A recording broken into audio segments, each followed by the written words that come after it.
It's Dumb Guy Live. We're back. We are back. Yeah. cheeky 2-week absence, and we come back in October. In what is this? Dumb Guy Live 42. That's a special number. That's an important number. Wow. Oh, yeah. Dumb Guy Live 42. We had Wrestle Purist 100 this week. That was exciting. I enjoyed that show. I listened to a good portion of it, actually. It was just everybody putting themselves over. It was great. But yeah, we got Dumb Guy Live. We're gonna talk some Puro and some Joshi, and we got Jamie with me. Jamie, how's it going? I'm doing good. It's good to be back. I tweeted the Roman Reigns graphic. We seem to keep returning. That's right. Every now and again. We should make this a recurring gimmick. We should just have absences for the sake of it. Yeah, just every time we were gone for like a week, and it's like wow, he's back. We get the pop, you know. yeah, get the pop. Yeah. Absence makes the heart grow fonder. But well, it's good. We got some stuff to catch up with because obviously we've been away. 5-star and the big Nakajima news, but we got some shows to preview as well. Like all of them are like tomorrow, so gonna be a busy Monday morning or wherever you are. But it's good to be here. My favorite example of the like WWE advertising people really like aggressively is when Cody Rhodes was actively a member of Raw. And then one of the things they would like the week before, they'd be like, Cody Rhodes is going to be on Raw this week. It's like, let's go. He's on Raw. That's it. That's the countdown to Cody was the best. Yeah, the countdown to Cody. That was crazy. That was a bit nasty now that I think about it. But no, we appreciate you guys watching. We had lots of comments already. Tristan with DGL. IDEK, the Suzu celebration has been a long time coming. We will get there momentarily. Let's see. Intellectual conversations between dumb guys. We are Dumb Guy back. Lewis. Lewis.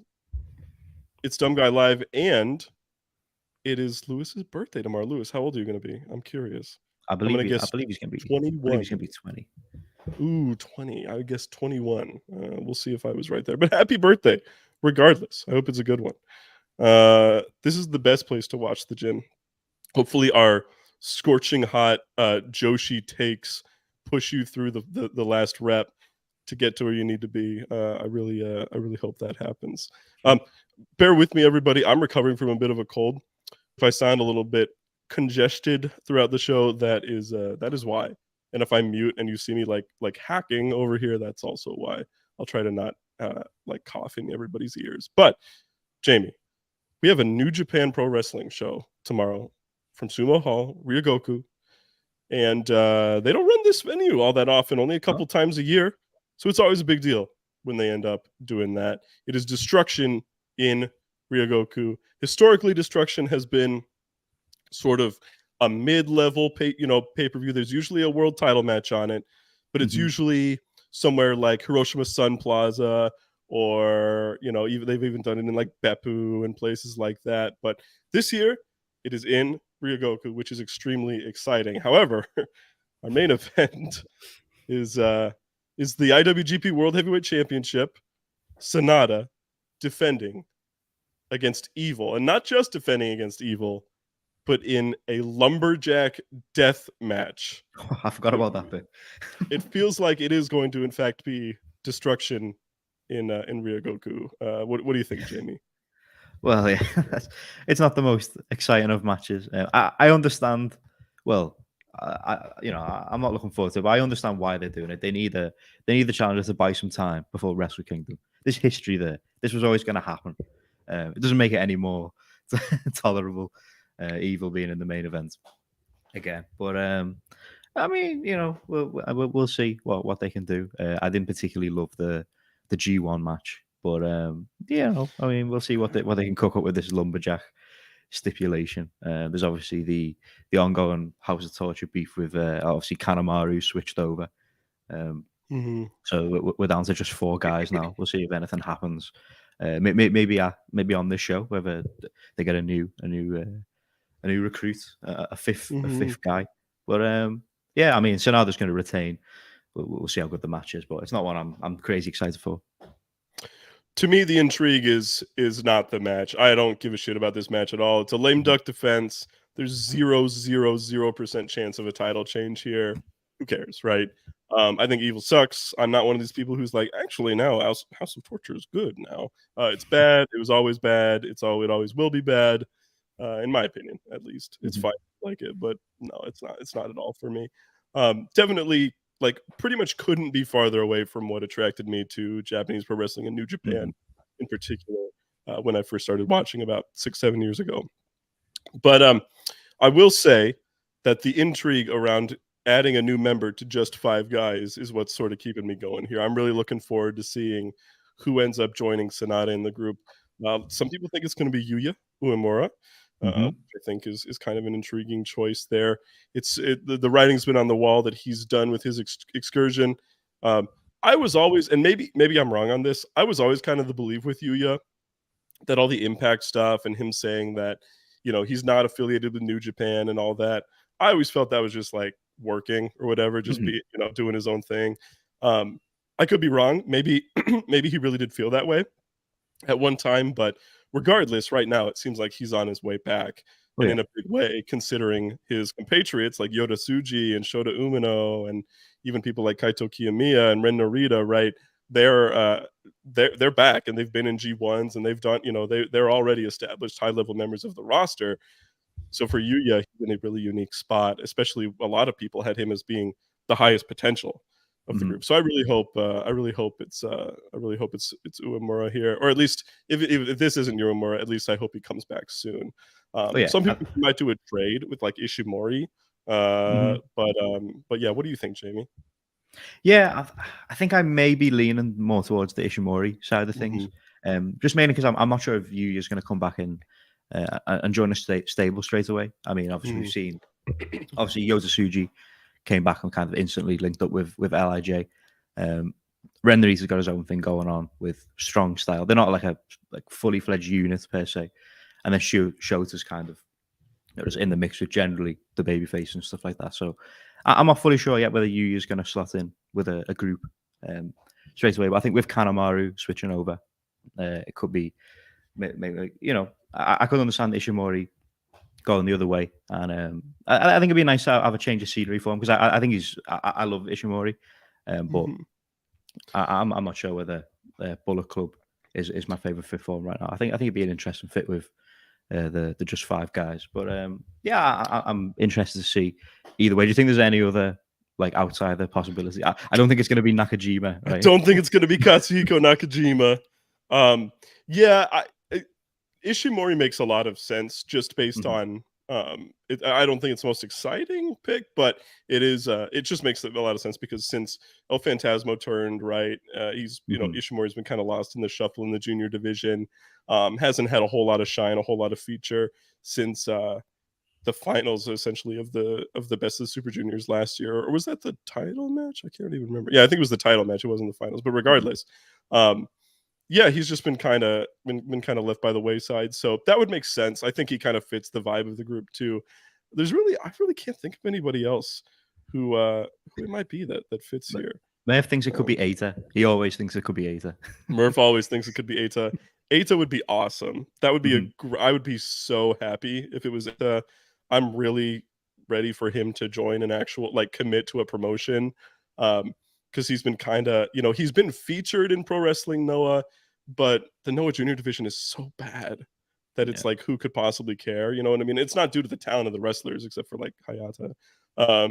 It's mostly just like they don't care. There's no rhyme or reason to anything they do in the junior division.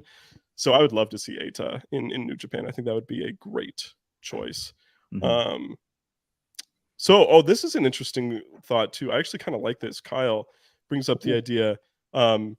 Jun Kasai, his reasoning is there are like lots of Freedoms guys on the pre-show, which is super weird, right?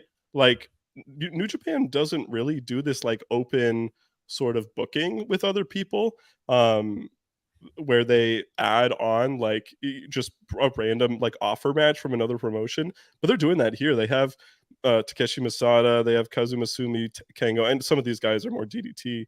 They have Kengo, Jun Masaoka, Takedo, Katori. These are like not well-known guys at all. So it would be that'd be an interesting shout. I think that's sort of a dark horse pick there. Yeah, it's not a bad show. I remember some of these guys popped up on the undercard of the Independence Day shows, which obviously Jun Kasai featured on. So it's not a bad shout. The only other guy that just popped in my mind, and it's mainly just because they just lost a junior in Kanemaru, but I believe Seki Yoshioka is leaving Noah. Am I right in saying that? Yeah, He I think could you're be, right. if they're looking for another junior to replace him, and they're not going for Ishimori, he could be maybe on the cards. But I don't know fully his situation. But I mean, we're going to get into the Noah departures later in the show. But yeah. So outside of that main event, I do think we have a couple quite exciting matches here. The semi-main event has been changed, unfortunately. Leo Rush is injured. So it's going to be Hiromu Takahashi defending. It was originally going to be him defending against Mike Bailey and Leo Rush in a three-way, which would have been just crazy. Oh, yeah. Now it's going to be, it still should be great. Hiromu defending against Mike Bailey and Leo Rush's tag partner. Will be replacing him in that match, which is pretty exciting to me. I'm really looking forward to this match. I think Hiromu has had fantastic singles matches with both of these guys already this year. So to add a little bit more excitement, because I think Hiromu's pretty much done everything there is to do in the junior division, to add, a third guy and add some intrigue to maybe a title change. I think that's quite exciting. Yeah, this I'm really looking forward to this. I'm gutted that Leo Rush couldn't be in this because I've been loving the stuff he's been doing recently, particularly his Best of the Super Juniors run earlier this year. With obviously he had that match with Hiromu, which was incredible. So seeing those two in the ring again would have been great. But I'm sure they're gonna run it back at some point. But Yo's no slouch in his own right. So I'm sure he's gonna hold up on his end. And with him being another kind of permanent fixture on the roster, obviously Mike Bailey's not sticking around. At least we don't assume he's sticking around. So adding Yo in makes a little bit more intrigue that he could be picking up the belt. I'm going to say he's probably not picking up the belt here because obviously it's just one of them things. Wrestle Kingdom coming up so soon, you feel like Hiromu's going to have a big singles title match. I don't know who that's going to be with at this point, but regardless, I think the match will be super exciting. And anytime we get to see a guy like Mike Bailey in a big New Japan environment, it's always fun, and he always delivers. So I'm sure it'll be great. Beyond that, for what seems like the millionth time, even though it really hasn't been that many times, Tama Tonga versus David Finlay. Finlay defending the never openweight championship match. This Bullet Club versus the Tongans storyline has dominated this belt for like a year, and I'm ready for it to be gone. I really like Tonga. Finlay's okay, but there's just no intrigue around this for me. Yeah, it's I kind of forgot that this one was on this card, but yeah, it does feel like I've seen this match a million times. And yeah, I'm with you. I'm ready to move on. I don't know exactly what we're going to move on to. Hopefully, we get some sort of challenger after this, and we kind of have a sense of direction that it's not just going to be the same thing over and over and over again. But yeah, I mean, I like both guys. Like you said, obviously, Tama Tonga, and when he's rolling, he's one of the most over guys in the whole promotion. But David Finlay's pretty. I don't know. He's for such a top heel, he kind of struggles to even gain heat in some of his big matches. So it's not the best matchup. But I assume Finlay's going to win, and we'll see what happens afterwards. But yeah, not what I'm super looking forward to. Yeah, the weird thing about this is I have no idea what the match is going to be at Wrestle Kingdom for this belt. I really have no elucidation as to what it's going to be. They could do something like throwing Ishii in there or something and having it be Finlay versus Ishii, but I don't know. We'll see. However, before this, we have a match that I'm incredibly excited for. This is probably my pardon me. This is probably my most anticipated match on the show, actually. Is the never openweight 6-man tag title match. We've got Okada, Tanahashi, and Ishii, the superstar team, defending against the Impact team, Josh Alexander, and the Motor City Machine Guns, Chris Sabin, the Impact World Champion, or I should say the X Division Champion, and then Alex Shelley, who is the World Champion now, right? Yeah, I believe so. Yeah, so I this is a really fun matchup. I think all 6 of these wrestlers are obviously fantastic. I mean, the Guns in a situation where they're mixing it up with some legends. We've already actually seen Tanahashi versus Alex Shelley earlier this year. Josh Alexander versus Ishii interactions I think are going to be really exciting.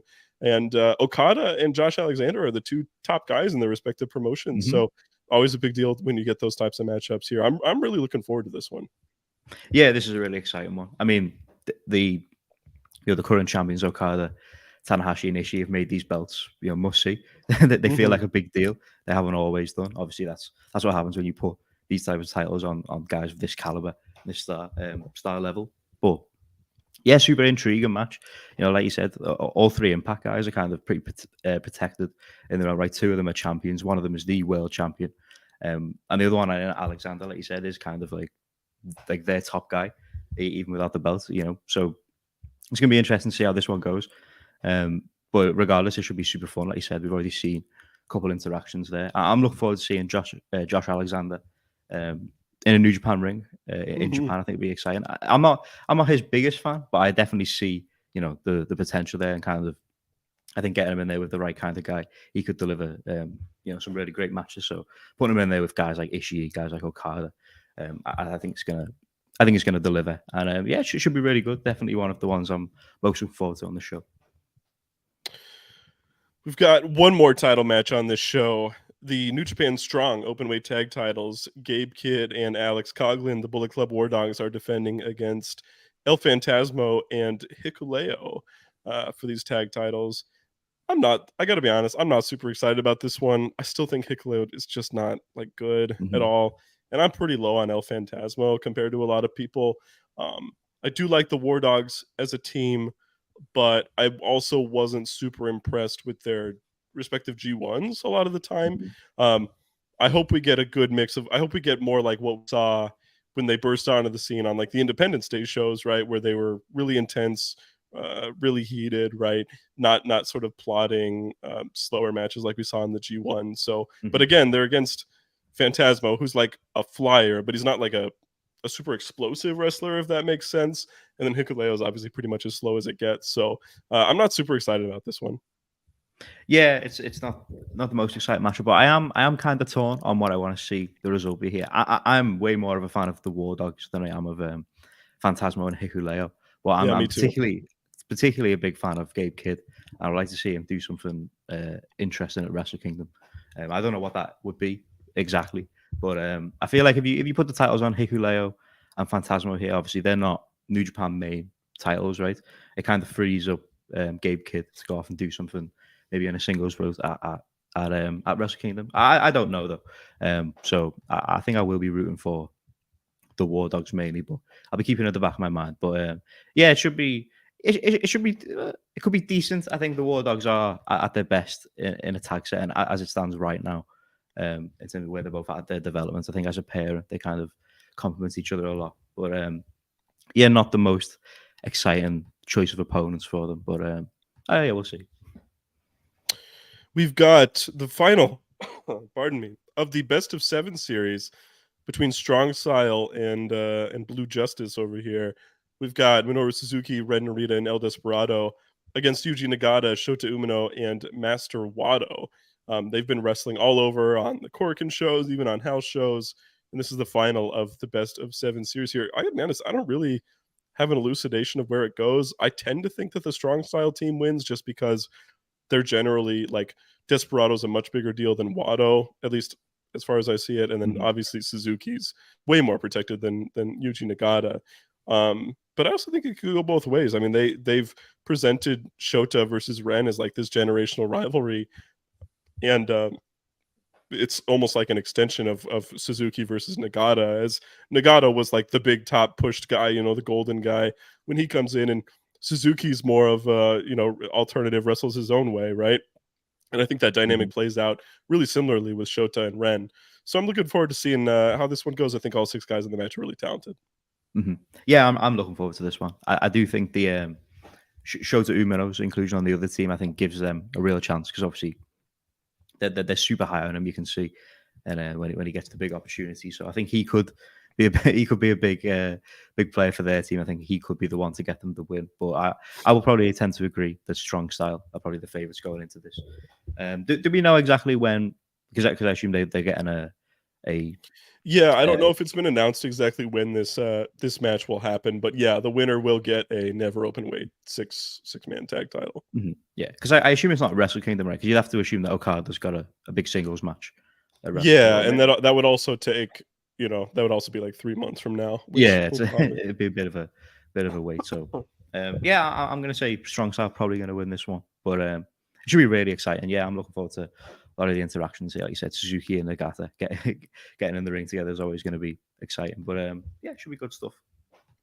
I kind of don't hate this idea of it being a draw from Adam, and then you can just like have a 3-way 6-man tag for the titles. I think that would be really intriguing, actually, because Okada's kind of had this sort of sub rivalry with both Narita and Umino throughout the year. Okada and Tanahashi as a collective, obviously they had that tag match all the way back. I think it was like New Beginning or maybe the anniversary tour or something like that, where they wrestled Umino and Narita. And so I actually think that would add a lot of intrigue to this. And obviously Ishii has had historical rivalries with both Nagata and Suzuki. And so, yeah, I kind of like the idea of that. Okay. I misspoke earlier. We do have one more title match to talk about. It is the IWGP Junior Heavyweight Tag Team title match. It is Bullet Club. Are they also considered War Dogs? Yeah, I think all 4 of them are referred to as the War Dogs. Yeah. Connors and Drilla Maloney defending against Kushida and Kevin Knight here. This is a fun one. The team of Connors and Drilla Maloney, I thought so. Maloney, I thought, had a really, honestly, bad Best of the Super Juniors coming in. I thought he didn't impress at all. And however, since then, since joining Bullet Club, I think this team has been awesome. They have had some great matches as a team so far. And the Kevin Knight and Kushida team's really excellent too. Kushida's had such a quiet year. I really hope they're able to go all out here and show what they can do, because I think this match could be really great. Yeah, I think this could be another great one. I totally agree with you with Drilla Maloney. I think just kind of aesthetically, I think he's a much better fit in Bullet Club, and I think it's kind of helped his overall act. And working with Connors as well, I think they're a great team. Kevin Knight being on this card, he was one of the names reported to. Not, obviously New Japan have got a lot of absentees from the show and injuries and illnesses. I believe he was reported to be ill before the show. He's now confirmed that he definitely will be on the card, but he's working through a little bit of an illness. So hopefully he's able to show out here, because I think he's super promising. I really like the team of Kushida. And again, yeah, the Kushida, obviously, when he came back to New Japan, it was really exciting. He's come back from NXT, which he never really got many opportunities there. Obviously, he was one of the big names in New Japan before he left. So it's been weird to see him kind of, I don't know, just kind of, you look at his Best of the Super Juniors run, he didn't really get too many. He won like 2 matches. It was just weird. When he leaves, he's like their number 2 guy in the division, and his send-off match was a singles match against Tanahashi, and he comes back and he's been like an Impact guy more than a New Japan guy. Yeah, it's been strange to see. So yeah, I hope the Jet Setters can show out on this one. I don't think they'll be picking up the gold here, but I think it should be a great match regardless. So yeah, another one I'm looking forward to on this card. A few more matches here. These aren't quite as important, so I'll kind of breeze through them. Got just LIJ versus the United Empire. Naito, Shingo, Tsuji, and Bushi against Cobb, Okan, Henare, and Callum Newman, making one of his first appearances in Japan on a big show here. It probably his first time wrestling in Sumo Hall, so good for him. Singles match: Tonga Loa versus Chase Owens. All right, and then yeah, we have the match where just 5 guys will introduce their new member, Taichi, Doki, and X, against the House of Torture team of Yujiro, Sho, and Yoshinobu Kanemaru. Then on the pre-show, I don't even know if this is going to be like aired anywhere or anything, but it's Yoshihashi, Yano, probably somebody else, probably maybe like Kojima or someone, because obviously it won't be Yo anymore. But Tiger Mask and Taguchi against those guys I mentioned earlier: Masada, Sumi, Kengo, Mazoki, and Mazoka and Katori. So yeah, I think this is there's some stuff that I don't really like near the top of the card, but there's also some stuff that could be really great on this show. So, and it's New Japan and Sumo. It's like really hard to beat that, right? So I'm looking forward to it. All right. Okay, we have quite a few super chats, Jamie. So I'm actually gonna go through these really quick. Actually, do you want to read this one for me while I cough, please? Darren Walker with the £5 super chat. Thank you very much, Darren. What do you guys think of possible WWE and Noah partnership? How would it affect wrestling in Japan? Could WWE buy Noah? Well, this is really interesting. That's a really interesting question. I think it would. It's hard to. It would depend on the extent of the partnership, right? If WWE is doing kind of what they proposed, 5-6 years ago of talking about something like NXT Japan, and they're like really, trying to take over, then I think it could have a big time influence. It would essentially take away one of the major promotions. There would probably be a large talent migration, both to and from Pro Wrestling Noah, of people who want WWE opportunities, signing with Noah. Other on the flip side, people who have no shot are probably going to be cut, right? Like I don't think Takashi Sugiura, unless they want to use him as a trainer, is going to be like prioritized by NXT Japan or whatever, right? So seeing him somewhere else would be interesting. The real operative question, and I talked for a little while here, is just I just don't think it's really going to happen. I think it's just Muto being Muto, you know what I mean, and just being like a bit of a goofball, putting himself over, getting himself involved, and he loves American wrestling so much, and anytime he can be mentioned in it, I think it means a lot to him. So, what do you think, Jamie? Yeah, the Muto thing's interesting. He was definitely trying to ship Kaito to WWE when he was heading there for his Hall of Fame thing. I tend to agree with you that it's probably just him kind of waffling and trying to start something himself. But if it was to happen, WWE did recently. There was another trademark, I believe, for the global localization term, which is the thing that they talked about when they were doing, the NXT UK or Europe and Japan, Mexico, wherever they talk about. So maybe they are trying to, start that thing up again. I don't know how that would go at all. I can't see that working in Japan, just the way kind of wrestling in Japan is. I don't really know what that would look like in practice. So I don't know. I mean, I'm going to say it probably doesn't happen like you, but if it was to happen, there's some interesting matches we could get out of it, but it's not something I'm kind of clamoring for either way. We got a $1.99 super chat from my long lost child. Papa, how are you? I got into university, Papa. Oh my gosh. What?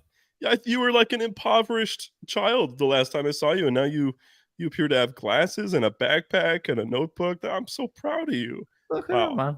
Getting his education in, keep in touch. This is the level of commitment I want from this relationship. So just keep it up. Keep checking in every time we do Dumb Guy Live. I appreciate it. Got another super chat from Darren, and let's go ahead and talk about Royal Quest after I get through these super chats. Then can't wait for Royal Quest. Osprey versus Saber is going to be great. A shame Julia not coming over. Would love to see her live. The card, it's like a short card right now, but I think it looks really good. We'll get into it in just a sec after we finish these super chats. Custodian BPJ, one of our most loyal viewers, he's going to be the fifth guy. Oh, now we're talking. All right.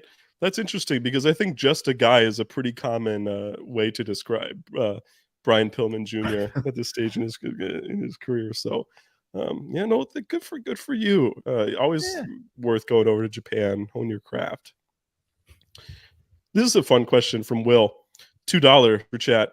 I got to ask, what are the best book? I assume he means the best book years of New Japan.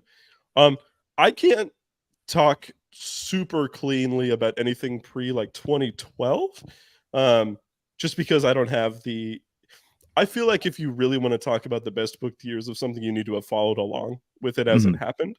And you can go back and say, like, I know like Ibu thinks that mid-90s New Japan is booked like really, really well. But to me, I just wasn't around at the time, so it's hard for me to say. I think that the best book years, a lot of people would say 2016. I don't think 2016. I think 2016 from like the G1 on was great. I would say 2017 and 2018. And that's two of the answers, 17, 18, 19. 17. I was going to point that comment out myself. I tend to agree. 2017 was the year that came to my mind straight away. But, 2017 in and of itself was like, I just don't really know how you could have booked it much better than it ended up being.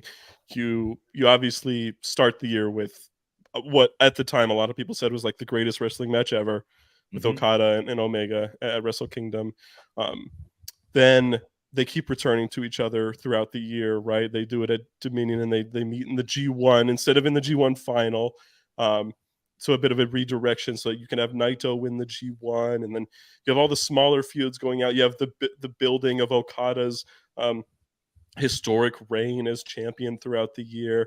You've got all these top guys fighting over the Intercontinental title because Okada is being so dominant at the top. And so it added like this, every pay-per-view, you got an Okada defense, which felt like the biggest thing ever. And then you got two other top guys fighting over the IC title, which made it feel like there was a double main event every time there was a pay-per-view. Bullet was at their peak of popularity. I just think it was such an awesome year, for one of the best years of any promotion ever. Jericho coming in, of course, was a huge deal. Him showing up late in the year at I think actually Destruction, maybe it might have been like King of Pro Wrestling or something like that, or Power Struggle. But him coming in and then start kicking off 2018 with Jericho at the Dome. Then you have Okada continuing the reign. You finally get the culmination of the Omega story. You get all the Bullet Club, and you get the Golden Lovers story in 2018 that I think was so great. So simple too. Like they could have really jumped the shark with it, but they didn't. I think they did it really tastefully too.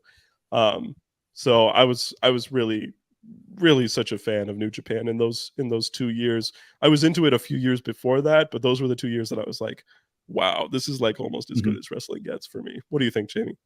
Yeah, I totally agree. I think the kind of point you were getting at there is the same for pretty much most international fans. That when you ask them about New Japan, that's kind of the years and the big, obviously the Okada, Omega matches, those series, and obviously Jericho coming and stuff like that. It was like a huge boom period for them in terms of their international growth. So much so that it kind of eventually led to the creation of AEW in the popularity that it built up around. So the fact that they were so hot that the kind of the majority of the big names that were hot in that period led to their own huge promotion in America. I think it's pretty good evidence that was kind of a pretty huge period for them. And I'd say the majority of those people are still around. They may not be as hot as they were in that period, but that's the period that kind of hooked a lot of people either in for the first time or back in maybe for a lapsed fan. So yeah, I think that's the one. Those are the years, and the big time feuds I'd kind of point towards. 2019 is an interesting choice. A lot of people say 2019 too. It was tough because obviously Kenny and the Bucks left, and so they left a big power vacuum there in the company. It led to a bit of a weird booking at the start where Tanahashi wins the title at Wrestle Kingdom. Then he immediately drops it to Jay because they were going to do Okada Omega at Madison Square Garden, but then it ends up being Jay White. So the start of the year was a little rickety as they oriented the title back to Okada. But I actually think the 2019 G1, sorry, I'm going to cough. I actually think the 2019 G1 is my favorite G1 of all time, just in terms of that A block that had Okada, Ibushi, it had Ospreay in it, it had Sabre, I think, it had who else did it have? It had pre-House of Torture Evil. It had Tanahashi. Tanahashi ends up winning it. Archer was great in that block. It was like everybody in that block was so awesome, except for like Fale. Fale was pretty bad. But then you had in the B block, you had numerous fantastic matches too. Like you had Moxley in B block as well. Kenta showed up in A block. He wasn't like classic Kenta, but it was like, wow, we're getting Kenta in New Japan. Shingo's first G1, Naito being great night in and night out, Ishii, Goto, right? 2019 G1 is like so fantastic in my opinion. They really cut out the fluff. It's kind of the antithesis of what we're getting now, where they just take like the 20 top guys and they're like, just go do it. So yeah, not to mention, hey, Kyle's got a good shout here. I think the 2019 Best of the Super Juniors is just a notch below the best G1s of all time. Oh yeah. So I think it was a tough start to the year, but once got into tournament season and they finally oriented their year, it ended up being great. I am not one of these people who thinks New Japan was on like a downturn before COVID hit. There's some people who I think kind of revise history and are like they were, but 2020 Wrestle Kingdom was Naito versus Okada, in my opinion, one of the greatest Wrestle Kingdom matches of all time, where Naito finally, slayed the beast there. So, yeah, I think that was a fantastic year of tournaments too. Okay, that was a good question, Will. All right, let's talk a little Royal Quest, shall we? Let's get into this. short little card so far. I assume they'll add more stuff after Destruction is over. But right now, here's what we have. Main event, the IWGP US, UK. This is literally what they say on the website. Championship, Will Ospreay defending against Zack Sabre Jr. These two have wrestled in the main event of Rev Pro shows at this in historically big shows for Rev Pro all the time. This is essentially a New Japan Rev Pro co-branded show in all but name, right? And I think these two are better than ever.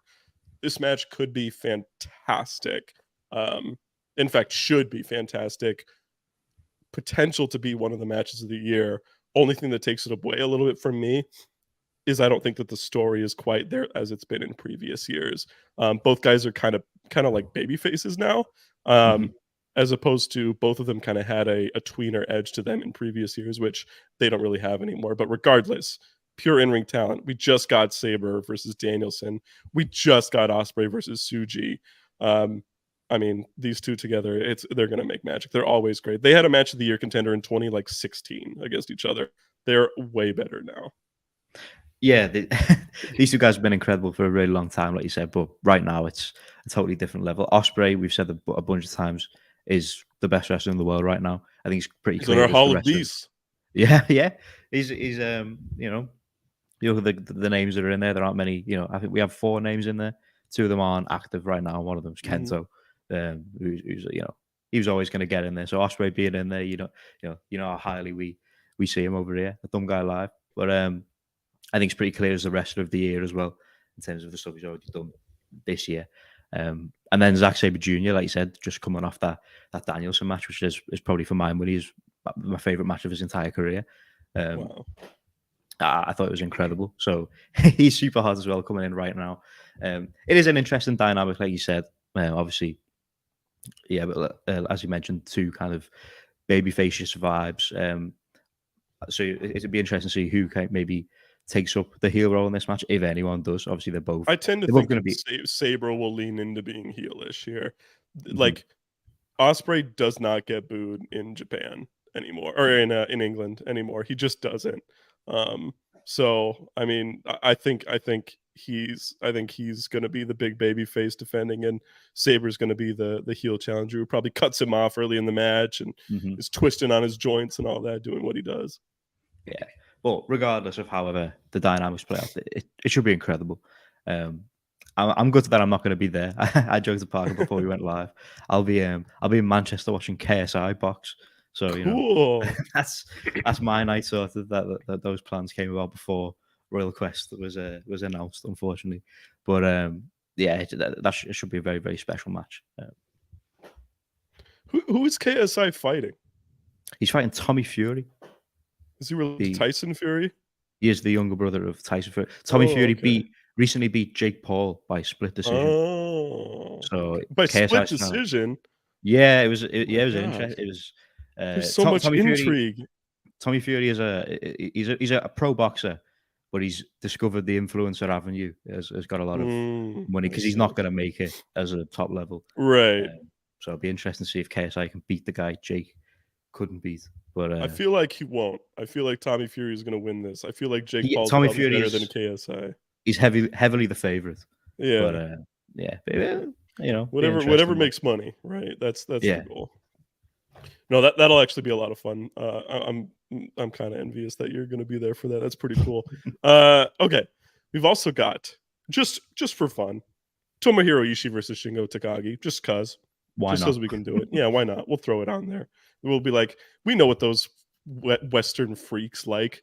We don't need to give them House of Torture. They just like good wrestling. Yeah. So Yeah, I mean, that'll be fantastic. These two have unreal chemistry. They've had classics together before. This could be another one. Yeah, the two wrestlers I kind of I would put in the same category of like unbelievably consistent to a high Oh level. yeah. So putting them in the ring together is like it cannot possibly go wrong, barring some kind of like freak accident or whatever. But it should be immense.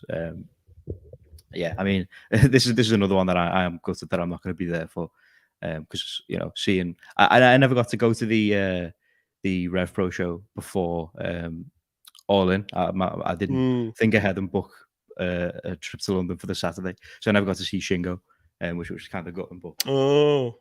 so, but yeah, that this should be another one spectacular match. Yeah. So the card, this double main is so reminiscent to me of the card that I was fortunate to go see in Chicago early last year, which was the main event was Osprey versus Moxley for the IWGP US title. So I saw that in person. It was incredible. And then Ishii versus, instead of Shingo, it was Suzuki, Mm. which was another just Ishii versus Suzuki is actually, I think, the best match I've ever seen live. It was unbelievable, and this double main here for Royal Quest seems like right along those lines. So I'm super envious of people who are going to this. A few more intriguing matches on the show: Tanahashi, Eddie Kingston, and Michael Oku. Pretty big deal in Rev Pro, taking on the United Empire, Hinare, Jeff Cobb, and TJP. Seems like it's about time that Oku makes his way to Japan in some way. Maybe this is a springboard. good one, because he does a lot of springboard moves. Maybe this is a springboard for him to make it over. Yeah, I tend to agree. He's you've seen the guys coming over with United Empire, whether they'll be the bridge as well for Oku, whether they'll head more in the kind of direction with the guys he's teaming up with, Tanahashi, and on that kind of side of things. I think it's definitely about time that he makes a move over there. But yeah, it should be an interesting one. Eddie Kingston is always good. I'll watch anything Eddie Kingston does. Putting him in there with Tanahashi as well is always great. I love seeing Eddie Kingston in these environments with New Japan Pro Wrestling, just because everything we know about Eddie Kingston is, I love him in AEW, but part of me thinks that this is where he belongs, as a wrestler, wrestling for New Japan. So it's always good. And on Hinare as well, getting to see Eddie Kingston and Hinare wrestle, because I love Hinare now. That G1 was a game changer for him. He's very quickly moved up the rankings for me. I'm a big Hinare fan. Couple more singles matches. This is a good one for me. Yota Tsuji versus Luke Jacobs. Luke Jacobs, for people, I think he came on the map a little bit for people at the All In the night before show, where he wrestled Ishii, right?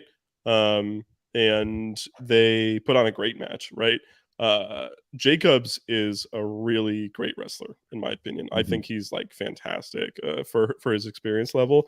He to me, he's like a baby Walter. Like he's like same wrestling style, same no nonsense stuff. He just beats the shit out of people, and it's great. I really love Luke Jacobs, and to put him in there, I think it's going to be such a fun dynamic against Tsuji, who has such an exciting moveset and skill set, that I feel like that dynamic is going to play out really well in this match. Really looking forward to this one. Yeah, this is a really, really intriguing matchup.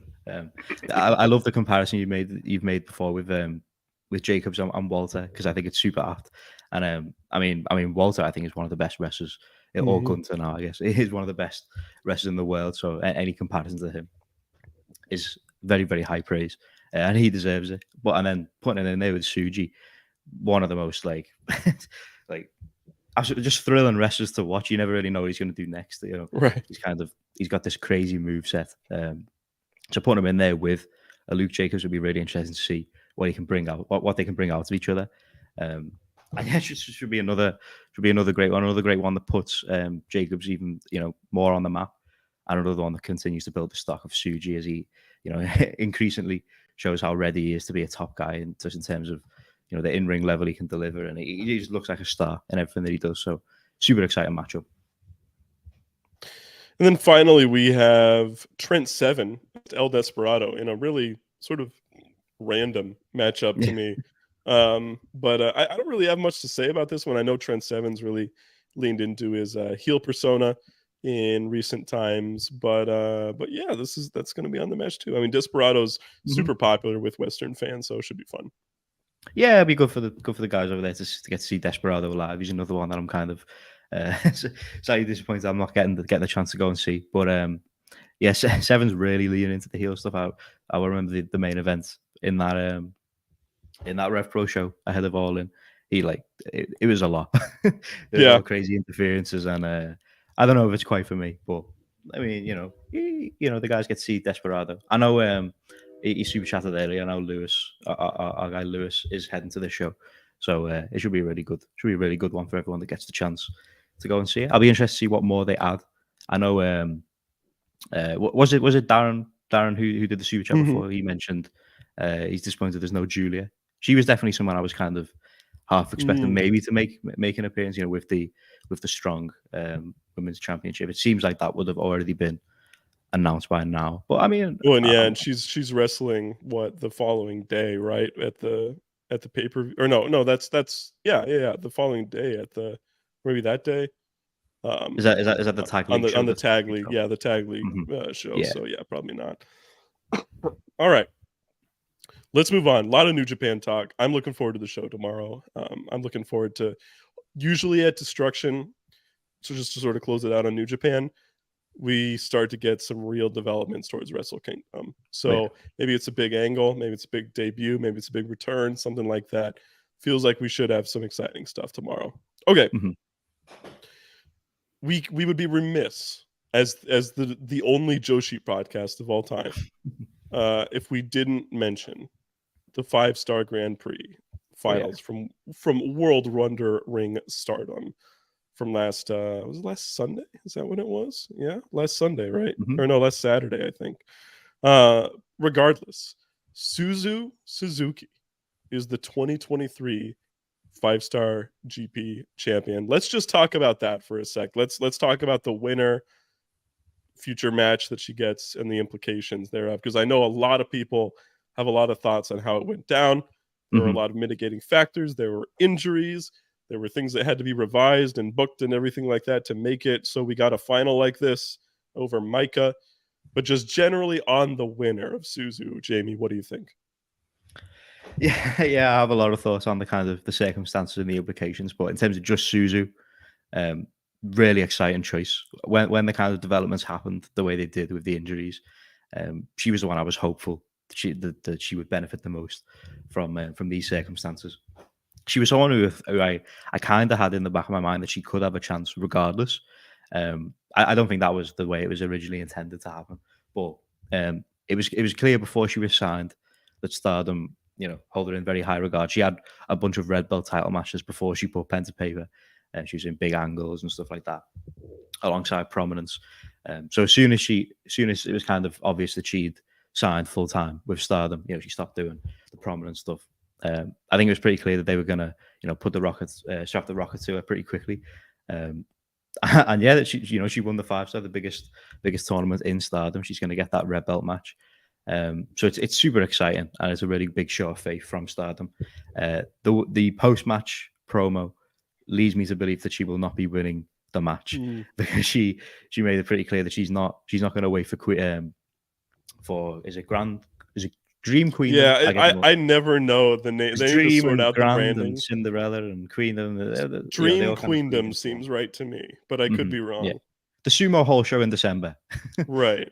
The one is the where we usually get the red belt. Yeah, it is Dream Queendom. I just looked it up. Okay, good. Right. I'm glad I knew that. I'm glad that that's in my brain. And I believe she said that she's going to challenge is it Edion in November, which leads me to believe that whoever was originally meant to win the 5-star, whether it's Saya or Utami, it seems like it's going to be one of those two. Maybe they think that one of those two will be back by December, and they're just going to do what they originally. They're just going to do it. Yeah, which I don't completely dislike. If they have a long-term plan for the title lineage and who they want to put it on next, I don't hate that. Part of me does want to see them pull the trigger on Suzu, just because I think it'd be really exciting. It's one of those, like we said, when Tam beat Julia, because it wasn't totally expected. was really exciting, right? Because they, Hmm. the Stardom were kind of leaning towards, the predictable outcome in the last couple of years of the 5-star winner winning in December. So when they stray from that path, it creates a bit of a buzz. So Suzu winning will be really exciting. But regardless of whether she wins or not, like I said, her winning in this 5-star match is really exciting. Puts her on the map even more. So she will win that red belt at some point if it's not in November. Yeah, I was stoked when she won. When I found Mhm. out she won, I was so excited. I've followed her career since the beginning, so I do think that adds a little bit of specialness Mhm. to her getting that victory. I think it's such a big deal. We were, ever since the beginning of her career, I'm like, people talk, she's like a prodigy, right? She's great at it, but it's a little bit that's like, it's some of that ice ribbon magic too. You know what I mean? Like Mhm. we've seen a lot of people leave ice ribbon. Most of the time they end up doing pretty darn well for themselves, but there's also something just kind of special about that promotion when it's at its best. That's like, I don't know if this can be replicated in other places. Ice ribbon and Stardom are fundamentally different places with Mhm. fundamentally different goals for what they're going for in their shows. So it's always interesting to see when Suzu is unchanged from Mhm. how she was in Ice Ribbon. She is the same wrestler, and she has carried herself all the way to winning what could end up being, at least for now, the most important round robin Joshi tournament ever, Mhm. which I think is a pretty big deal and shouldn't be minimized. Um, the so I was so excited about her winning. I did not expect it at all. I really didn't think that they were going to pull the trigger on her. Stardom has had such conservative booking for the most part over the last couple of years that I was like, yeah, they have their people that they push and they really really like, and they have their people that they're content keeping at an upper mid card level. And I wasn't sure where Suzu lied on that spectrum yet. So I definitely didn't expect her to win. After hearing about the injuries, I kind of just thought they would go with Micah, outside chance that they went with like Natsupoi or something like that. Mhm. Um, but that's not how it went. They did give Natsupoi the big win against Tam on that show, but it ended up being Suzu versus Micah. I know a lot of people were disappointed that it wasn't Micah, but I just don't think it's her time. I just don't think it's her time right now. She has to get her own stable, which she will eventually, I feel like. Mhm. But it just wasn't like Suzu right now has so much more upward momentum than Micah does for me. And because of that, I think she was the perfect choice to win this tournament when potentially your number one choice and then your backup plan both get injured. And it's like, what Mhm. do you do? You pick whoever's going to have that most upward momentum. And I think Suzu was the right choice here. I thought the final match was fantastic, by the way. One of the best Stardom matches of the year. I even think I liked it more than a lot of people did, and a lot of people liked it. The only thing about it was just kind of short, right? Right, it was 14 minutes. Mhm. But I mean, it was an epic 14 minutes. That it was like nonstop, no downtime at all. Huge energy. Felt like a big deal, and it really could have gone both ways, which added so much to the intrigue. Every near fall felt important. So I thought the final show of the 5-star was great. Even with the injuries, I think this is the best Joshi tournament I've ever seen in my life. Um, Mhm. I didn't watch every single match, but I watched probably 80 to 90% of them. Um, and they were just stellar, top to bottom. Stardom is so blessed to have the roster that they have right now, and the fact that there were all these different people that you could have plausibly put in the finals, whether it's obviously Suzu and Micah, but you could have thrown Shuri in there, you could have thrown Natsupoi in there, you Mhm. could have had Tam in there, you could have had Mirai in there, you could have had Mina Shirakawa, you could have had Sariano. Um, so all these choices, even with the injuries, I think make it really valuable. Yeah, it was just a great show, I thought, and I'm really excited for Suzu. I think they should pull the trigger. I think Suzu Mhm. Suzuki should win the red belt, um, even if that means she loses it on her first defense. That's okay for a 21-year-old wrestler or however old she is, right? It's okay to lose a title on your first defense at Dream Queendom if it's if you're that age. Oh yeah. I don't think they'll do that, but that's what I would do. Mhm. Yeah, I have a ton of thoughts if we kind of wrap up on the 5-star for this year. But first of all, in terms of the the kind of tournament itself. You mentioned it as like the biggest Joshi round robin tournaments, kind of ever. I think in terms of this year, and it's aided in this regard by the G1 not being what it used to be. I think it's the best round robin tournament in all of wrestling at the moment, especially when you look at the kind of lineup they put out this year. I did manage to watch pretty much every single match. So the kind of I'd say the main standout performers for me were kind of Natsupoi, made a really good account of herself in this. Shuri obviously always delivers. I thought Natsuko Tora had a really good showing in a lot of her matches, so I think she's the one who benefited from it. But yeah, and then in terms of the way the finals played out, obviously we previewed the final card a couple of weeks back before the changes happened, and we lost some big matches from this card. Obviously, we lost Saya versus Suzu a long time ago when Saya she was out from the very first week. So that was something we missed out on. Obviously, the big one, Utami and Julia, we missed out on. Part of me thinks that may be a slight positive as we move forward. Obviously, there's no positive in Utami being injured. I hope she recovers fully and she's can get back to what she's been doing soon. But saving that match for a bigger stage, I think is the move. I think that match should be for like the red belt or something like that when it happens the first time to make it huge. And obviously Mayu versus Starlight Kid as well. We didn't get that one. That's always a great one. Regardless, it was fun to keep up with the different outcomes. There was a lot of people in contention as we got to that final night. You talked about the other possibilities of people that could have got to the final. Right until the end, I thought Tam was making it. I thought Tam was winning the whole thing heading into this night because I think, like they pretty much have done anyway. I thought they were just going to stick to the guns and have Utami or Saya as the challenger. So I think the way they were going to do that was with Tam winning and just saying nominating a challenger at a later date or something like that.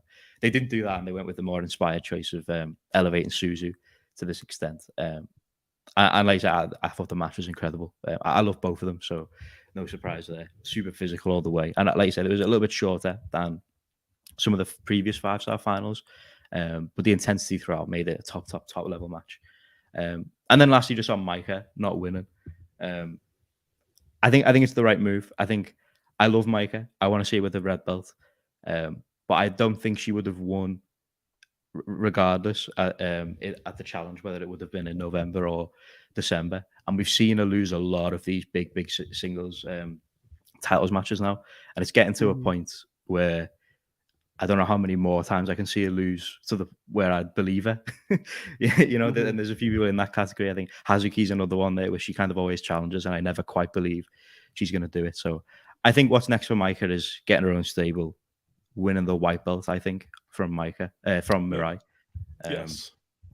And I think if I had the pen, that's exactly what I'm doing. I'm having her get her own stable, potentially with Suzu. You get Mei Sarah, you can get like Megan Bain, right? You can get they have rookies too. People forget that they have like a roster of rookies who've been around for a year now, who can be added to stables, and you can always take someone too, right?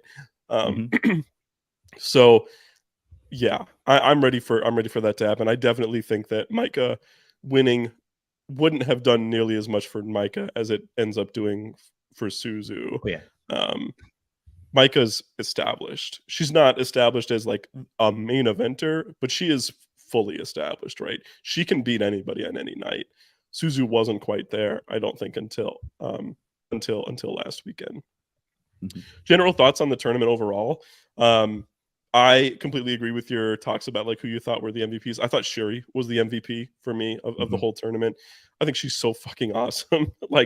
This year, weirdly enough, this year of all years, even though she's had stellar years in previous years, I think she's better than ever right now. I think she's like on such a roll, and I really want her to get back into a title mix in some way.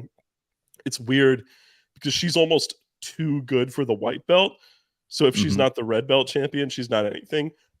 I kind of want her to be the strong champion. I think she would be an awesome strong champion. Coming over to the US, bringing some MMA stuff. She wrestles like no other wrestler in the US, right? I think that would be a great choice as the New Japan Strong Championship, or of course the IWGP Women's Championship. The the person who I think elevated their stock the most in this, aside from of course Suzu winning, was, as we talked about earlier, Natsupoi. Natsupoi, to me, she's always been somebody that I think most fans of the promotion are like, yeah, she's great, right? I don't think there's anybody who's like an anti-Natsupoi person, but this was the first time where I thought, wow, okay, she's actually holding her own in there with like the biggest wrestlers. She feels like a threat to beat every single wrestler on every single night, which I don't think she felt until this tournament. So I'm ready. You know, Natsupoi is another wrestler who I would love to see win that white belt sooner than later. They just have so many great wrestlers. They need to start bringing in these secondary titles more with, you know, the IWGP and the New Japan Strong and all that, and focusing on their own talent, I think, because they have such a fantastic roster that it's too much to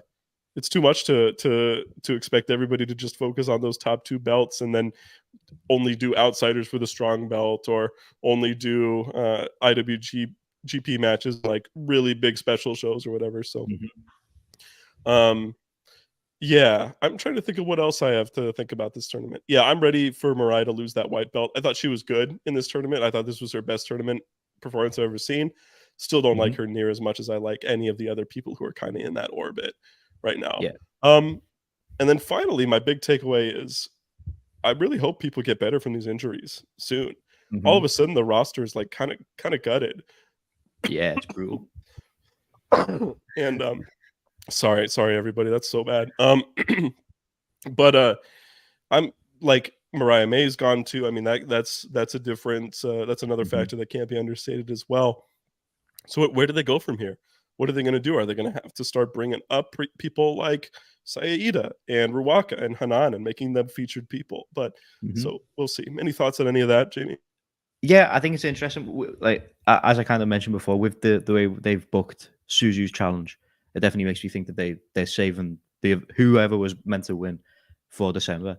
With the nature of their injuries, I can't remember exactly what Saya's injury is, but I don't know what the time frame was. I feel like December would have been a bit of a push. I don't know. I don't know when she's meant to be back. Yeah, I don't know either off the top of my head. In terms of Utami and Natsupoi, I believe they have the exact same injury. They have a cervical hernia. Again, I'm not a medical expert, so I don't know. I believe that can range to a lot of different extents, but sounds pretty scary. The Natsupoi one, it sounded like, from what I've seen in an interview translated, was that she'd been dealing with it for a little while. And she kind of mentioned she only realized that she needed to step away from the ring for a little bit when she noticed she wasn't doing a release German suplex as well as she previously used to, which is, it's quite beast. You know, she's man, I'm cooked. I need to recuperate for a little bit. So yeah, I hope everyone can rest and recover. So Starlight Kid as well is another one who's out. I believe that may be an ankle injury, but I might be making that up. I'm not too sure. There's a lot, so I may be getting them all mixed up. But yeah, it's pretty brutal. I hope they can all, take the time they need and get back to it. But yeah, it'll be interesting to see how Stardom pivot, and they're heading towards the closing months of the year, which is kind of their big, December is usually their biggest show. So yeah, we'll see what happens, but it's kind of brutal. So that's sort of our 5-star thoughts. I think it was a great tournament. My gosh, I keep being like on the cusp of coughing. I'm sorry, everybody. But tomorrow, Jamie, do you have the pay-per-view card in front of you for tomorrow? I can pull it up real quick. I kind of remember most of it. Yeah, I got here. I'll just list here. I got it. No worries. I was going to cough, but then I realized I didn't have to. Okay. So yeah, main event already. Just a week later. We've got a world title match. We've got Tam defending the World of Stardom Championship against Natsuko Tora. Tora's first title match in a long time. So is this her? Did she ever challenge Shuri? Is this her first title match since the Utami one? Yeah, I think so. The Utami one where she got injured like right away, right? And then the match just didn't end up happening, right? But yeah, so yeah, this is the main event. Obviously, I think practically no shot of a title change. They've already set up Suzu versus Tam, but this is a big test for Tora. A lot of people really liked her tournament. You mentioned it earlier. I've always been a believer of her in-ring talent. I've just never enjoyed her like booking and her match structure. So this is a big test for her. Well, it'll be interesting to see what she does.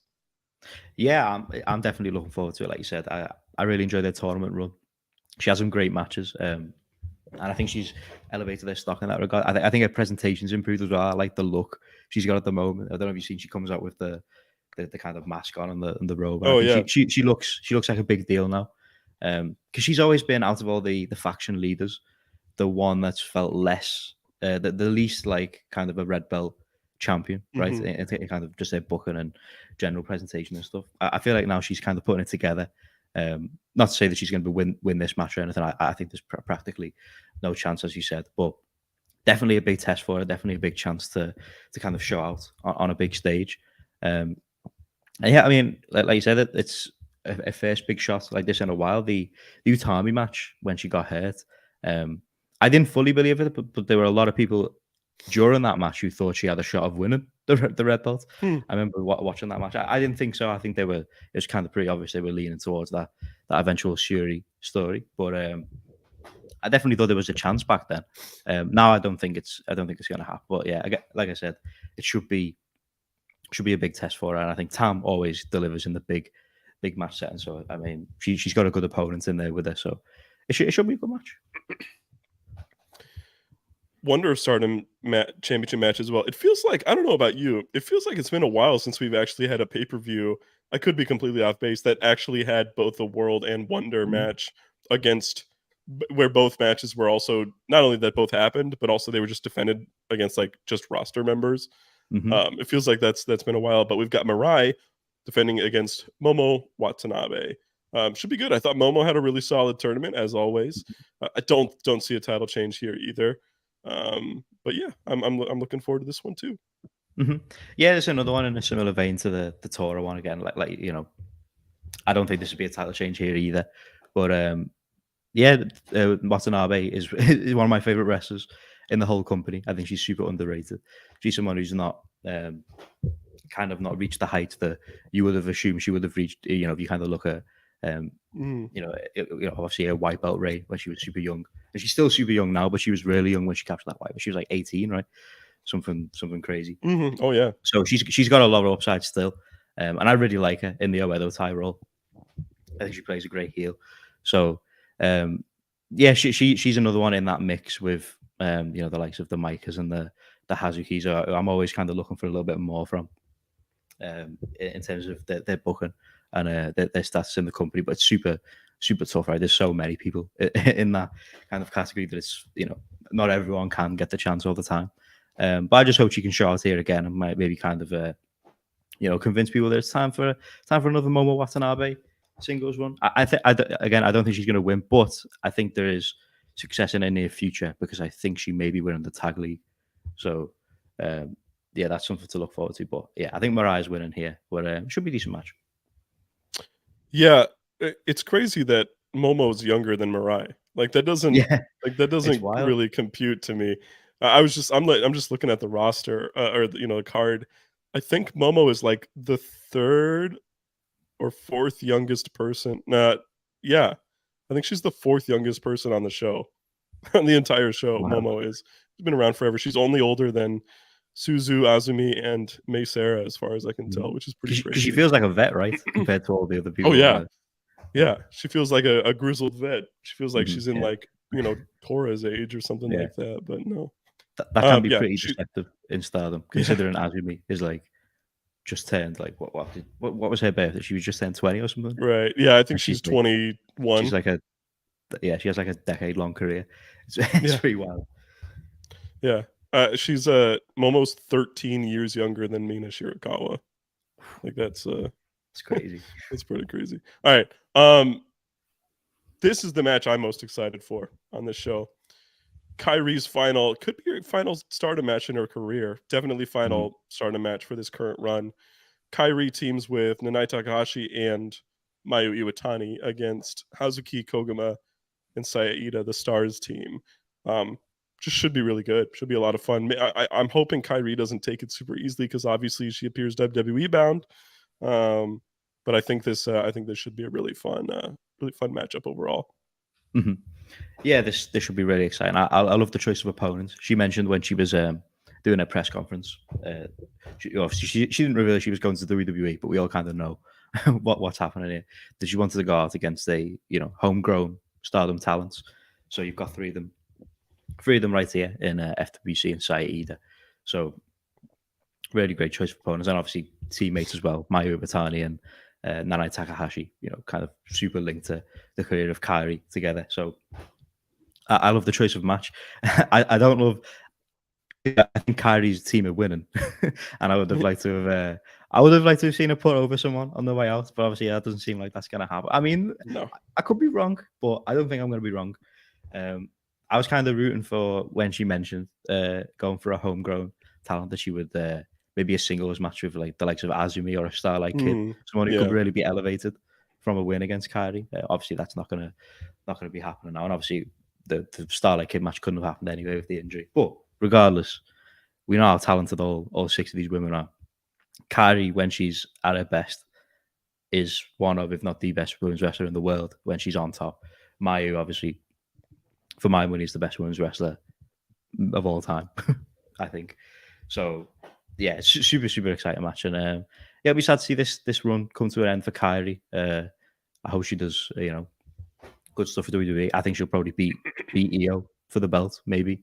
Seems like that could be something that she gets into as soon as she heads over there. But yeah, sad to see it come to an end, but match should be great. Got a match here that was changed. It was originally going to be a Goddess title match that probably would have been really great too. Mm-hmm. It was going to be Restart, Soriano and Natsupoi defending against Utami Hayashishita and Azumi. That ended up being canceled because obviously both Natsupoi and Utami have the same injury and therefore aren't wrestling. Notably, Natsupoi has not forfeited the tag titles. So maybe that lends a little bit of credence to the idea that she'll be coming back pretty soon. I hope that's the case, certainly. Maybe they just think she'll be back by the time Tag League ends, and therefore, it'll be fine. So hopefully that's the case. But Ano versus Azumi is not a bad match. I'm looking forward to it in a single setting. Yeah, it should be a really fun one. Again, I'm gutted we're not getting the tag match. I hope it's something that they can run back when the time's right. But yeah, it should be fun. They're presenting this as some sort of 5-star. They mentioned 5-star in the tagline for this match. The 5-star like epilogue or something. Yeah, it's it's like a rematch of a block. Oh yeah, because they do that when like whenever people lose in the was it in the 5-star last year? I can't remember if it was the 5-star or the Cinderella, but they did a show like a month later where, yeah, I think it was after the 5-star where they had Micah take on like Saya Ida, who had beaten her in the 5-star, and then she just like squashes her, and they did it with a couple other like Shuri and Saki, maybe stuff like that. Yeah. So yeah, so if I remember correctly, I think Azumi beat Soriano in the 5-star. So Soriano probably getting a win back here in this one. But yeah, I love both of these two, so it should be a really fun match. And yeah, I just hope that we get the eventual tag title match, but we don't know if Natsupoi and Sori are going to be the tag champions for much longer when Poi comes back. Obviously, we're going to have the tag league, as you mentioned, so we could have new champions pretty soon after that. We'll see. We've got the DDM team of Julia Tekla and Mai Sakurai defending against Megan Bain, Micah, and Suzu Suzuki for the Artist of Stardom Championship. This is really interesting because it really doesn't feel like any of those three should lose right now. Maybe they'll just go to a draw, but it would also be weird to have that trio as, I think, champions together, unless they're really going for that Suzu or Micah stable. So I'm really intrigued by this one. Maybe they'll just do a draw, but I think the match and the booking is intriguing here. Yeah, it's a very interesting one. I've seen a lot of people mention this, as you kind of pointed out, the possible Micah stable. A lot of people think that this is where we get it, especially coming off Micah losing the 5-star final. But I feel like Suzuki's inclusion in that is very interesting because she seems like, if they're not heading towards this new stable, that she's heading towards joining Donna Del Mondo. It definitely seems like they're positioning her that way in terms of who she's allied with right now. She's closer with Julia than people would have thought she would have been in terms of how they originally brought Suzu in. And obviously she teams with Micah a lot. So that's an interesting part of it. I don't know whether that's where they're going with it, but if they are, then it definitely could happen. here with a title change.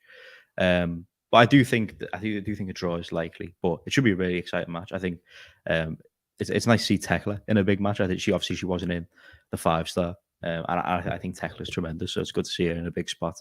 And Mai Sakurai pops me a lot with a new presentation. I mean, did you see the image of her? She got the new robe and the money. Like No, I haven't seen this. I love that she's leaning into it, though. I think that's great. Yeah, it's incredible because she was down the lower end of the roster for me in terms of like her work rate and stuff. But she's made herself like she's elevated their stock just purely from her character basis, and I think she's improved in the ring a lot as well, to boot. So she's elevated herself a lot. So should be another fun one, and definitely interesting implications on the faction side of things. High speed title match: Saki Kashima versus Mei Seira. Is it finally? Is it Mei Seira's time to win this title, Jamie? I think so. I think so too. You know that I'm a bigger Saki Kashima fan than most. Well, you know, even me, the biggest Saki Kashima fan, will concede my like for her isn't really as like a singles wrestler. I just think she's funny as fuck. You know, she's a comedy wrestler mainly. So it's been nice to see her have a singles title. She's got some funny stuff out of it. But Mei Seira, as soon as she came into the promotion, was kind of an obvious choice to be high speed champion. It's not the deepest division as it is. They kind of pull people out of the tag scene and different scenes, you know, whenever they need a new challenger. So having Mei Seira here, who can fill the role left by Azumi as kind of, you know, the high speed wrestler in the company, taking all these different challenges, makes sense. They held off on this match for a long, long time, and my only worry is that Saki Kashima is going to find the one final way to weasel her way out of this in some manner. And I'm with the type of wrestler Saki Kashima is. She can beat anyone on her day, so I would never rule her out. I think Mei Seira will beat her eventually anyway, but I really hope it's now, because I think she's more than ready for this chance, and she's been super impressive. And then finally, this is a weird one to me. I don't know about this one. Shuri versus Mina Shirakawa by itself is like, wow, that's a good match. But then it's UWF rules. Jimmy, what's the, like? Obviously, we know Shuri's background, but what's the deal with this match here from Mina's perspective? Well, it's a very interesting one, because Mina was the one who asked for this match, and I don't know why. From a logical would not be my choice. Would not be my call. Yeah, from a logical standpoint, Shuri, you know, from a UFC fighter, from a strawweight queen of Pancras, is not the person who I would be challenging to a UWF rules match. However, she has been posting videos of herself training, you know, in the gym, in the cage, throwing kicks, throwing strikes. So she fancies herself as a bit of a shooter now, I guess. She started working she's been working the leg for the past year. She's got that figure 4 she wins a lot of her matches with. So, you know, she fancies herself as a bit of a submission expert now, I guess. So, you know, maybe she's got a plan. Maybe she's got a strategy of some sort to beat Shuri. I don't see it. In terms of the actual match, I don't. We spoke about it before we went live. I don't think neither of us are huge fans of the UWF rules format. But we did mention that Shuri, you know, kind of always delivers. Yeah, it's like it's Shuri. I'll see it not being great when it actually happens. Well, until that, I trust in Shuri. Yeah, and Mina in her own right has obviously risen to the level that she has, kind of out of nowhere. So yeah, I can't see this being bad. It's not my favorite stipulation, but the talent should make it really, really good regardless. All right, that's Stardom Nagoya Golden Fight 2023. Tag League starts next Sunday or Saturday, I believe, as well. We're not going to get into it today. It is Sunday next weekend. We won't get super far into it, but Tag League's had some changes due to injuries as well. It's really not looking that great right now, but I think Stardom has earned a bit of a break after the 5-star. So I'm if the trade-off is we get an incredible round robin tournament every year, and then we get a month and a half of like, that was okay, I'm willing to make that trade every single time. So, okay, let's talk very briefly about one. Actually, really quickly, we have a super chat. Mavsfan84, $1.99. Off topic, what do y'all think of Wrestle Dream? I'm not going to do a super long review or anything for this. I thought the show was awesome. I loved this show, and in particular, Danielson versus Saber was just incredible. I thought it completely even surpassed my extremely high expectations.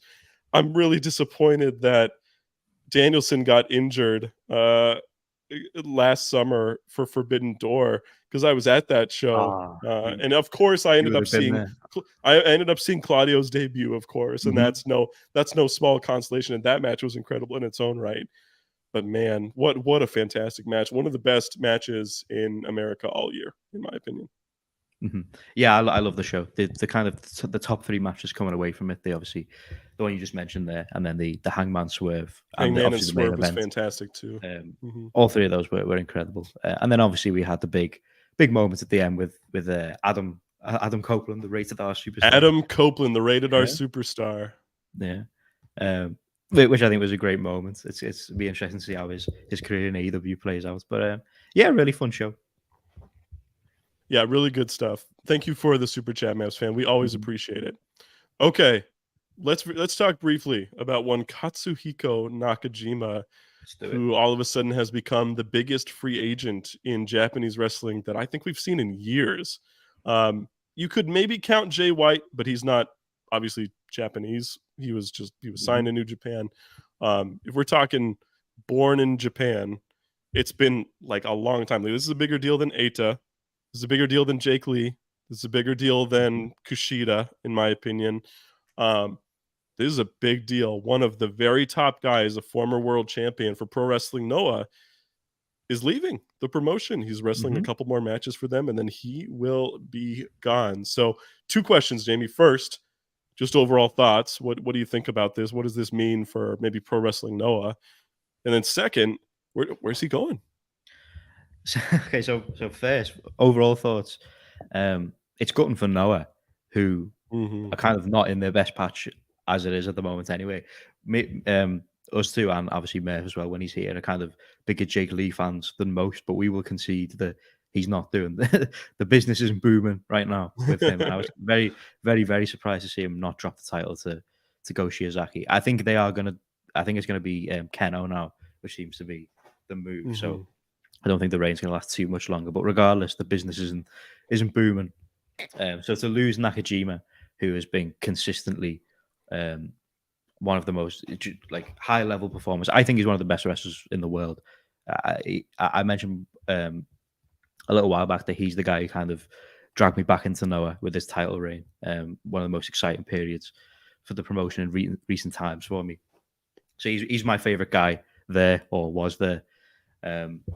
For Nakajima himself, I think it's really exciting. It opens up wherever he goes a whole of new possibilities, whether that's with people he's wrestled before or completely new guys. So in terms of where he is going, my initial thoughts, and I believe you may have had similar thoughts to me, because I remember it happened in the group chat, was All Japan, with the prospect of a Kento Miyahara rematch, particularly if Kento is picking up the Triple Crown again soon. So that's something that is interesting. But obviously, we've since had the news that him heading to America is not out of the realms of possibility, which I think is very, very interesting prospect. They were obviously AEW were asked, or Tony Khan was asked about it at the Wrestle Dream Scrum. He said it's something he'd be interested in, and he hears that something that Nakajima would be interested in.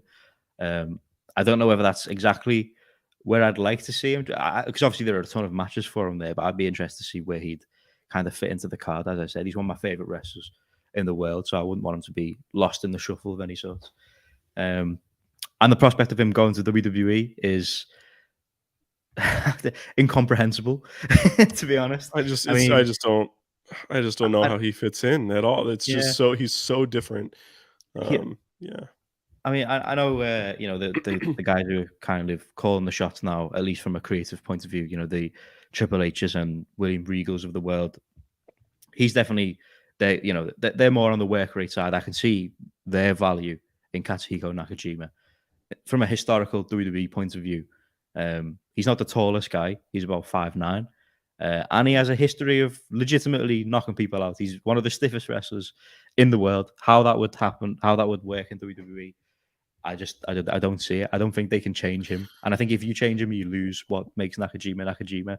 That's the big Yeah. point. Is like if you're gonna have so Nakajima is completely unique in high level wrestling right now. Mhm. There is nobody who wrestles like him. He hits so hard. He beat like this. There are shoot kicks. There are shoot slaps. Mhm. Um, I mean, he wears kick pads because he genuinely needs to wear them. Otherwise, he's gonna like break his shin. Like, it's crazy. Um, he wrestles at his own pace. Like his pace is completely antithetical to like TV wrestling to me. Mhm. Um, WWE's, yeah, like you said, incomprehensible to me. I just see exactly like you said. If you, it doesn't fit at all, and if WWE tries to change him, it's like now you just have like kind of a short shooter guy who sometimes hits hard but wrestles slowly, and that's like not really what you're going for in Mhm. WWE. So I don't know. To me, my it's really hard to say because he could go like I haven't really heard this. I feel like TDT is also like an option, Mhm. low key, just because um, they've done a lot with like Kenta Kobashi recently, and Mhm. Nakajima was coming in at the same time that Kobashi was leaving, and they've obviously had those um, that history together too. But and of course Jun Akiyama's there. He has a built-in rivalry with Tetsuya Endo Oh yeah. that can't be denied. All Japan would be great because he has that incredible rivalry with Miyahara. Maybe it's something like maybe he doesn't like working with Jake Lee, and so he goes to the Yeah. promotion that Jake Lee came from or something, right? I don't know. I don't want to speculate on all that because it's so like far beyond, but yeah, it's just really hard to pinpoint where he's going to go. I'm going to say his most likely destination is New Japan. Mhm. And I think it's really close. I think ultimately that's where I would most like to see him too. Even though I'm such an All Japan fan, I still think in New Japan you can still do the Kento match. Mhm. It doesn't have he doesn't have to be in All Japan to continue that feud, right? Yeah. But yeah, it's just but on the Noah side of things, just to close out the convo here, um, so bad for them. So bad for them. They're Mhm. lost right now. The fight. I thought the N1 was awful. Um, I think they're devaluing people in the company who they should be trying to extract as much value out as possible, like Takashi Sugiura and a lot of the other old guys. Right? They seem to have no idea what they want to do with Kaito Kiyomiya. It's Mhm. now been 5 years since he won the belt for the first time. That's how long it's been since he won the belt for the first time, right? So yeah, I'm just not really I just don't really know where Noah goes from here. Mhm. Yeah, it's really tough. Like as you said, it's pretty a really cold product at the moment. And one of their only really exciting things as a fan watching was that Axis was back, and now that's Yeah, over. yeah, So that's like super. That's their yeah. biggest angle of the year is Mhm. Axis returning. Yeah, it was a Um, genuinely exciting thing for mhm. Noah in a period where they don't have many exciting things happening. So for that to be coming to an end now is really really brutal. Um, but yeah, as you mentioned, I also think that New Japan is the most likely destination, and I think as much as I'd like to see that Kento rematch, the amount of big matches that we haven't seen or maybe haven't seen in a while for Nakajima in New Japan is like vastly greater than any of the other options. The final thing about Nakajima that I want to mention is people forget he's still like relatively young. He's only Hmm. 35. He was born in 88. He's younger than Okada, for example. He's been around forever. He debuted in Noah in 2004, I believe. Um, which when he was like 16. Hmm. So he's been around forever. He has lived a full career with pro wrestling, Hmm. Noah. Like say he goes through the young lion process, he comes back, he re-debuts at 27 like or 26 like Suji did, right? Or even no, Suji's like 29. Um so then if you wrestle a full 15 years with that promotion, then you're like in your mid 40s. And it's like, yeah, it makes sense that you would want to leave. Nakajima's done that same thing. He's done everything there is to do in this company. It just so happens that he started so young that he still has like half his career ahead of him. Mm-hmm. So yeah, I think New Japan makes sense. I don't know what to make with all the like shoot hurting people stuff. It still kind of weirds me out, and I feel like New Japan won't have a tolerance for that. Mm-hmm. But Nakajima is also like completely his own wrestler. Like he fucking knocked out Tetsuya Endo in like who was DDT's world champion at the time, right? Like he doesn't give a shit at all from as far as I can tell. So I don't know. All right, Murph. I just called you Murph. How dare I? God, sorry, Jamie. I think it's that time of the week. It's that time that we go over our beast of the week. Beast of the week. So, okay, Jamie, I didn't get here. Should I text Murph? I'll text Murph right now. How about you go over who your beast of the week is? Okay, so I'm still kind of in the decision making process myself. Okay. As we kind of, you would have seen if you stuck with us the whole way through. It's been a relatively quiet week on the kind of, especially on the pure over. There's been nothing from this week that we've really had to get into. So I don't have too many options coming to mind. So I am going to pick a wrestler, but it's kind of got nothing to do with his in ring from this week. He did win a championship this week, but it's for his it's for his scrum antics. Jey Uso is my beast of the week. That's a good choice. I like that. Yeah. And you can lump in Cody Rhodes as well if you want, because I like Cody. Yeah. But it's Jey was out of his damn mind on. It was a sight to behold. Obviously, he wait won a minute. Wait a minute, Jamie. Oh my gosh, we have George Pickens stands. How was the game, Murph? Amazing. Steelers W. Yeah. All right. Well, Murph, how's it going today? Doing good. Spent some time back home with family. Feels pretty nice. Okay. All right. I see you. That's good.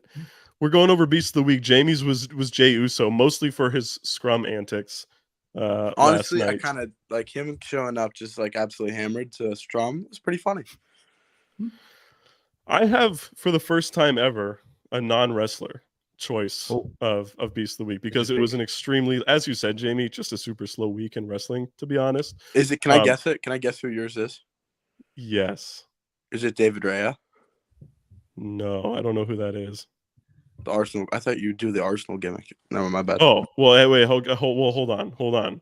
I am doing the Arsenal gimmick, but it's William Saliba for shutting down Erling Haaland, the ogre Erling Haaland.